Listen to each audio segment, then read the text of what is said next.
അമേരിക്കയുടെയും ഇറാന്റെയും നിലപാടുകളെ തുല്യമായിട്ട് കണക്കാക്കുന്നത് ശരിയായിരിക്കില്ല. പ്രസിഡന്റ് ട്രംപ് എന്താണ് പറയുന്നത്? ഇറാൻ സ്റ്റേറ്റ് ഓഫ് ഹോർമിസ് തുറക്കണമെന്ന്. നമുക്ക് എല്ലാവർക്കും അറിയാം, സ്റ്റേറ്റ് ഓഫ് ഹോർമിസ് ഫെബ്രുവരി 28 മുമ്പ് ഓപ്പൺ ആയിരുന്നു. ഇസ്രയേലും അമേരിക്കയും ഇറാനെ ആക്രമിച്ചതിന് ശേഷമാണ് സ്റ്റേറ്റ് ഓഫ് ഹോർമസിൽ ബുദ്ധിമുട്ടുകൾ വന്നത്. അതൊന്ന്. രണ്ടാമത്, ഇറാൻ പറയുന്നത് അമേരിക്കയും ഇസ്രയേലും അവരുടെ ആക്രമണം നിർത്തുവാണെങ്കിൽ സ്റ്റേറ്റ് ഓഫ് ഹോർമസ് നേരത്തെ പോലെ ആകും. ഒരു ചെറിയ വ്യത്യാസം ഉണ്ടാകും. അതായത് ഇറാനും ഒമാനും കൂടി ഒരു പ്രോട്ടോകോൾ ഉണ്ടാക്കുന്നുണ്ട്. അതിൽ ഒരു ഫീ ഉണ്ടാവും അതിന്റെ പാസേജിന് വേണ്ടിയിട്ട്. അപ്പോ അതിന് നമ്മൾ മനസ്സിലാക്കാനുള്ളത്, പ്രസിഡന്റ് ട്രംപ് നേരത്തെ പറഞ്ഞിട്ടുണ്ടായിരുന്നു സ്റ്റേറ്റ് ഓഫ് ഹോർമസിൽ അദ്ദേഹത്തിന് യാതൊരു ഇൻട്രസ്റ്റും ഇല്ല. അമേരിക്കയ്ക്ക് പ്രധാനപ്പെട്ട ഓയിലോ അല്ലെങ്കിൽ മറ്റു സാധനങ്ങളോ അവിടെ കൂടി വരുന്നില്ല. അത് മറ്റുള്ളവരുടെ കാര്യമാണ്, യൂറോപ്യൻ നേറ്റോയുടെ കാര്യമാണ്, അവരെന്താ വേണമെന്ന് ചെയ്തോട്ടെന്ന്. പിന്നെ അദ്ദേഹം പറഞ്ഞു സ്റ്റേറ്റ് ഓഫ് ഹോർമസ് അദ്ദേഹം പിടിച്ചെടുക്കും, എന്നിട്ട് ഇറാന്റെ ഓയിലും പിടിച്ചെടുക്കും. അപ്പൊ പ്രസിഡന്റ് ട്രംപിന്റെ ഭാഗത്ത് നിന്ന് സെൽഫ് കോൺട്രഡിക്ടറി ആയിട്ടുള്ള സ്റ്റേറ്റ്മെന്റ്സ് ആണ് വരുന്നത്. പ്രസിഡന്റ് ട്രംപ് പിന്നെയും ഈ അദ്ദേഹത്തിന്റെ അൾട്ടിമേറ്റം നീട്ടിവെച്ചിട്ടുണ്ടെന്ന് നമുക്കറിയാം. ആ അൾട്ടിമേറ്റം ഇന്ന് കാലത്ത് നമ്മുടെ തിങ്കളാഴ്ച നാളത്തെ ചൊവ്വാഴ്ച കാലത്ത് തീരേണ്ടതായിരുന്നു. ഇപ്പൊ അത് ബുധനാഴ്ചത്തേക്ക് മാറ്റിവെച്ചിട്ടുണ്ട്. അപ്പോൾ ടൈം മാഗസിൻ പറയുന്നു, ന്യൂയോർക്ക് ടൈംസ് പറയുന്നു, മറ്റുള്ളവരെല്ലാവരും പറയുന്നു പ്രസിഡന്റ് ട്രംപ് അദ്ദേഹത്തെ തന്നെ അദ്ദേഹത്തിന് എന്താ ചെയ്യേണ്ടതെന്ന് അറിയില്ല. അപ്പോൾ ഇറാൻ ഇങ്ങനെ ത്രെറ്റൻ ചെയ്തുകൊണ്ടിരിക്കുകയാണ്. അപ്പൊ തന്നെയുമല്ല, അദ്ദേഹം ഇൻസൾട്ടിങ് ലാംഗ്വേജ് ഒക്കെ ഉപയോഗിക്കാൻ തുടങ്ങിയിട്ടുണ്ട്, എക്സ്പ്ലിറ്റീവ് യുനോ.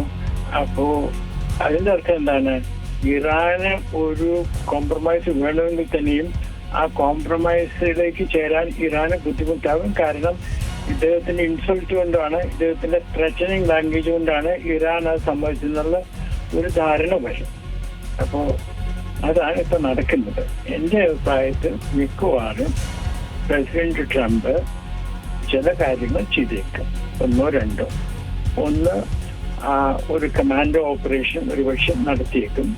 കാർഗിലിന്റെ പിടിച്ചെടുക്കാനോ അല്ലെങ്കിൽ യുറേനിയം പിടിച്ചെടുക്കാനോ ഒരുപക്ഷെ അദ്ദേഹം ശ്രമിച്ചേക്കും. അതുപോലെ തന്നെ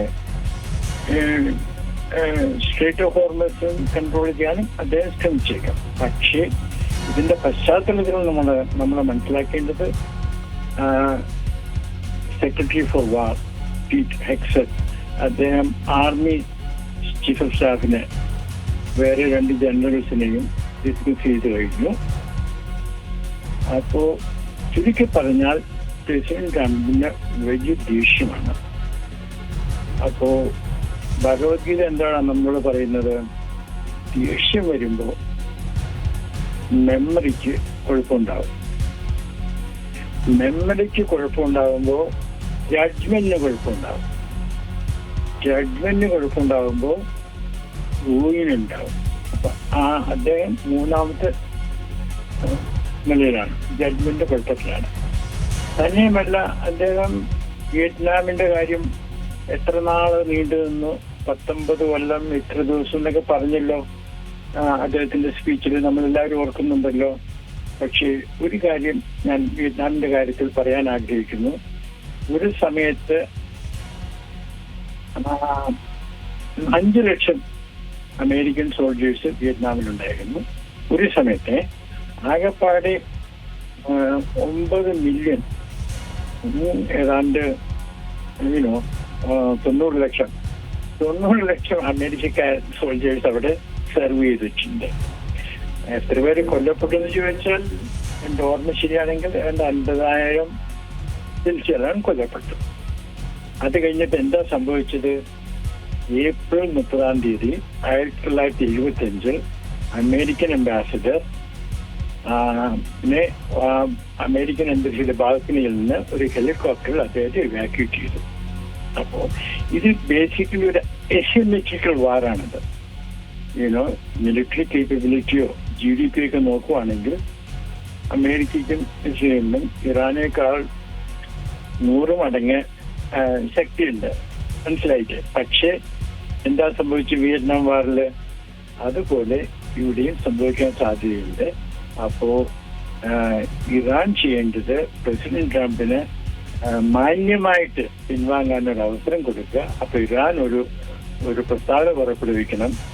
ഈ അഗ്രഷൻ അവസാനിക്കുവാണെങ്കിൽ സ്റ്റേറ്റ് ഓഫ് ഹോർമസിന്റെ നേരത്തെ ഉണ്ടായിരുന്ന സ്ഥിതി പുനഃസ്ഥാപിക്കും. പിന്നെ മറ്റു കാര്യങ്ങൾ ചർച്ച ചെയ്യാൻ തയ്യാറാണ്. പക്ഷേ ഒരു കാര്യം മാത്രം, ന്യൂക്ലിയർ മാറ്റർ മാത്രം, അത് വേറെ ഒന്നും ചർച്ച ചെയ്യാൻ തയ്യാറില്ല എന്ന് ഇറാൻ പറയുന്നു. പക്ഷെ ഇറാനിലും ഇപ്പോൾ നമ്മൾ അറിയാവുന്നത് പോലെ കുവൈറ്റിൽ ആക്രമണം നടന്നിട്ടുണ്ട്. ഒരു ഡീസാലിനേഷൻ പ്ലാന്റ് 2 ആക്രമിച്ചിട്ടുണ്ട്. അപ്പൊ ഇറാന്റെ മെസ്സേജ് ഇതാണ്: ആരെങ്കിലും വിചാരിക്കുന്നുണ്ടെങ്കിൽ, അതായത് ഇറാനെ ഇങ്ങനെ ബോംബ് ചെയ്യാം, പക്ഷേ ബാക്കിയുള്ള രാജ്യങ്ങൾക്ക്, ഗൾഫ് രാജ്യങ്ങളടക്കം അമേരിക്ക അടക്കം സാധാരണ രീതിയിൽ സുഖമായിട്ട് ജീവിച്ചു പോകാം എന്നാരെങ്കിലും വിചാരിക്കുന്നുണ്ടെങ്കിൽ അത് തെറ്റാണ്. ഇറാനെ ആക്രമിക്കുന്നത് കാരണം ഒരുപാട് കോൺസിക്വൻസസ് ഉണ്ട്. അതുകൊണ്ട് ഒന്നും കൂടി ആലോചിക്കുക. അതാണ് ഇറാൻ പറയുന്നത്. ഒരു യുക്തിയുണ്ട്. പിന്നെ ഇന്ത്യയുടെ കാര്യം പറഞ്ഞാൽ, ഇന്ത്യ ഒരു തരത്തിൽ 8 or 9 ഇന്ത്യൻ ഷിപ്സ് ഇപ്പൊ ഇറാൻ വിട്ടിട്ടുണ്ട്. നല്ല കാര്യം. പക്ഷേ ഇന്ത്യ ബ്രിക്സിന്റെ ചേർന്നുള്ള